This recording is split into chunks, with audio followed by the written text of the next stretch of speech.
ইয়াত আপোনালোকে দেখিব পাৰিছে যে কেনেকৈ জুবিন গাৰ্গৰ ঘৰত মুছলমান সমাজিকৈ কোৰাণ পাঠ কৰি আছে, লগতে গৰিমাবোৰ হাতত আমাৰ মুছলমান মৌলবীসকলে কোৰাণ শ্বৰীফ দান কৰিছে।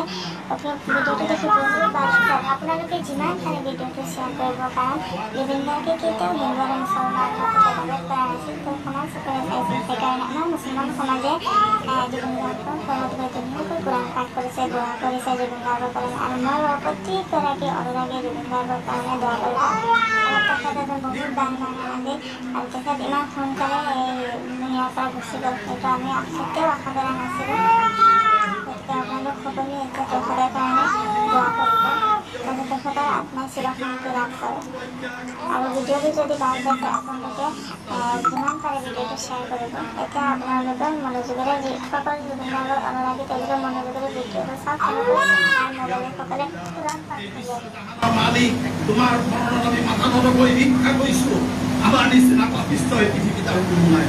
আমাৰ সাগৰৰ পানী তোতালতকৈ আমাৰ বেছি পাপ। আমি নাজানো আমি মৃত্যুৰ পিছত তোমাৰ ওচৰত কেনেকৈ চেহেৰা দেখা। তুমি আমাক যিবিলাক কৰ্ম কৰিবলৈ মনা কৰিছা, পৃথিৱীৰ সকলো অপকৰ্মত আমি লিপ্ত আছোঁ। তুমি তোমাৰ নূৰৰে তোমাৰ আলোকৰে তুমি আমাৰ সকলো হৃদয়খন পৰিষ্কাৰ কৰি দিয়া। তোমাৰ নূৰৰে আমাৰ অন্তৰখন আলোকিত কৰি দিয়া। আমি যি উদ্দেশ্যৰে ইয়াত সমবেত হৈছোঁ, আমাৰ একো কাৰো অন্তৰত দুখ নাই, আমি একো কোৱাৰ আশাত অহা নাই। আমি আল্লাহ যিজনৰ কাৰণে ইয়াত সমবেত হৈছোঁ, তেখেত এজন মানৱ দৰ্দী আছিল। তেখেতৰ ওচৰত কোনো হিন্দু মুছলমান শিখ ইছাহী নাছিল। তেখেতে মানৱতাৰ পূজাৰী আছিল। আল্লাহ তেখেতৰ যি কৰ্ম তুমি কবুল কৰিছা, আল্লাহ তেখেতক আত্মাক চিৰশান্তি দান কৰা। আল্লাহ সকলো তোমাৰ হাতত। এই দুনিয়া আল্লাহ জেলখানা, আমি এই জেলখানাৰ ভিতৰত আছোঁ। যেতিয়া তোমাৰ হাৱালা হৈ গ'ল, সেই অন্ধকাৰ জেগাত তেখেত গুচি গ'ল। তেখেতে কিদৰে আছে আমি নাজানো। আল্লাহ তেখেতৰ মাও এই পৃথিৱীৰ পৰা বিদায় হ'ল, তেখেতৰ ভনীও বিদায় হৈ গ'ল। আল্লাহ সকলোৰে আত্মাক আল্লাহ শান্তি দান কৰে। আল্লাহ তেখেতৰ পৰিবাৰক আল্লাহ ধৈৰ্য শক্তি দিয়া। তেখেতৰ পিতৃ আল্লাহ অসুস্থ হৈ আছে, তেখেতৰ হায়াত বৃদ্ধি কৰি দিয়া, আয়ু বৃদ্ধি কৰি দিয়া। তেখেতক সুস্থ কৰি দান কৰা, তেখেতৰ ৱাইফক সুস্থ কৰি দান কৰা। যিবিলাক কাম তেখেতে কৰিছিল, সেই সকলো কাম ভাল আমাক সমাজত প্ৰচলিত কৰিবলৈ তৌফিক দান কৰা। আমাৰ অন্তৰ থকা হিংসা ভাৱ ঘৃণা ভাৱ তুমি দূৰ কৰি দিয়া। আমাৰ অন্তৰৰ পাৰ্বত ভাৱ জগাই তোলা। আল্লাহ আমাৰ মনত কি হিংসা ভাৱ কোনোবাই আল্লাহ পুহিবলৈ চেষ্টা কৰি আছে, সিহঁতক কোনোবাই দেখাই দিয়া।